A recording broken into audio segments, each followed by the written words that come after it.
Hello again and welcome to another edition of Insight, the Greater Cleveland Partnership feature that focuses upon areas of interest to the Greater Cleveland business community. This is a special feature sponsored by PNC Bank.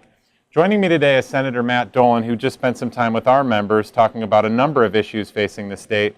But what I wanted to talk about briefly this morning is the bill that passed just last week on the expansion of the job creation tax credit to some home-based employees. Can you tell us a little bit more about that bill? So this bill would recognize the new way of doing business, and that is, businesses, we want them to hire new people, but they don't, with technology and certain businesses, insurance industry, call centers, they don't necessarily have to have the person work at their place of business. So this would allow a company to, in their application for a job creation tax credit, to include home-based employees, so long as the home-based employees have direct supervision to a person at the employer's home business. They are full-time employees, they are residents of Ohio, and the employer is making a capital investment in their facility as well. It's not granting the tax credit, it's just expanding those who are eligible for the job creation tax credit. Other states are starting to do it. We need to be competitive in order to include those workers here. Now also, a big issue right now is the state budget that's facing Ohio. We've got about 5 or so weeks to work out some differences. The House passed their version a couple of weeks ago. I know the Senate is in the midst of analyzing their budget recommendations. Thoughts on what are the hot button issues on that, or the things that we ought to be looking out for?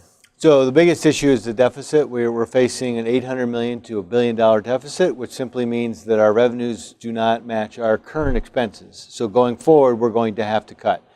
3 areas: education, Medicaid, and incarceration are the 3 biggest areas of the budget. That's where we're going to have to find significant savings. That's where most of the pain is going to be. Education, we're going to have to recognize that you're probably not going to get new money. So you're going to have to hopefully we can hold you, we can give you stability by keeping what you have today.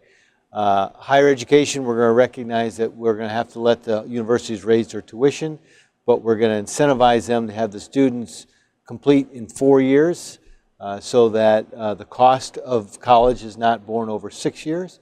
Incarceration, we're going to make a bold move and try to move some nonviolent offenders off the state penal system back into the county system, both rehab, halfway houses, and the county jails, so that the significant cost to the state is not there, but we will provide money to the counties.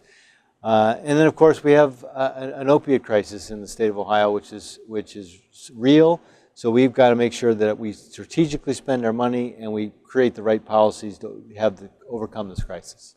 Great. Well, thanks for spending some time with us this morning. Thanks for spending some time with our members. Sure. Thank you for watching. Please stay tuned for additional items of interest to the Greater Cleveland business community.